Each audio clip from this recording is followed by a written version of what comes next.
Mr. President, can this be over now? Have the American people suffered enough? Or do Democrats need more? Democrats have snarled air traffic, they've damaged small businesses, they've left federal workers in line at food banks, they've jeopardized food assistance. Food assistance, Mr. President, for 40 million Americans. Are they satisfied now? Or does the far left want more? Surely Democrats have hit enough milestones. The election is over. Democrats now have the extremely dubious honor of being responsible for the longest government shutdown in American history. So the question is, Mr. President, can the American people get a break now?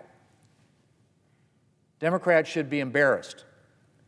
Embarrassed that federal workers are lining up at food banks and missing bills and in danger of losing homes or cars because Democrats can't summon enough members to support a clean, nonpartisan funding resolution. That's right, Mr. President, a clean, nonpartisan funding bill sitting right here at the Senate desk.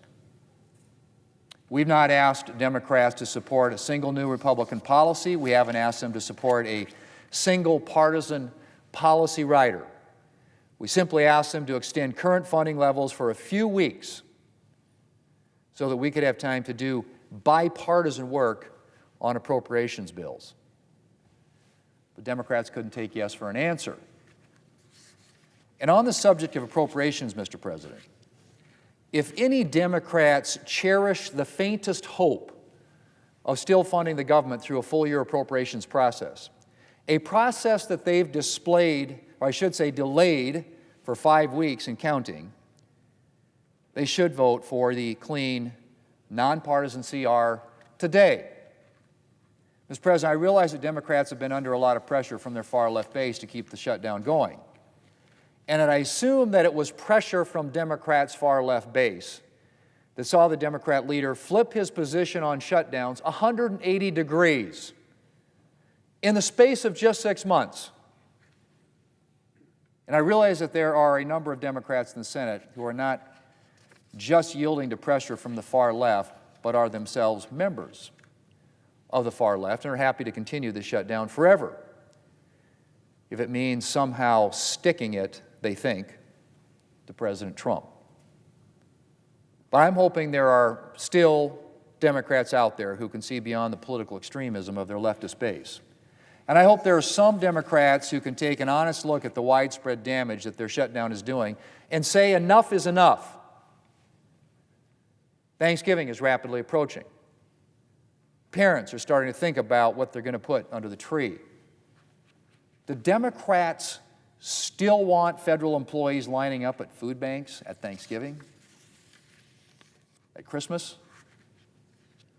And on the topic of the holidays, it's an open question whether people will be able to spend it with their families this year if the shutdown continues.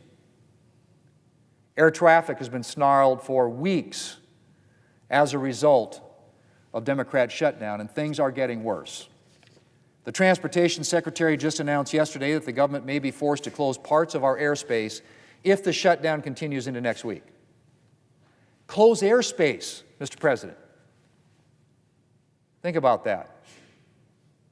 And I could go on. I could talk about the unions asking Democrats to end this shutdown and support a clean continuing resolution. I could talk about the business organizations making the same request. I could read the headlines about Head Start preschools closing and SNAP recipients who are worried about their benefits and National Guard units who aren't training, and on and on. Every single thing as a result of Democrats' decision to shut down the government more than 5 weeks ago.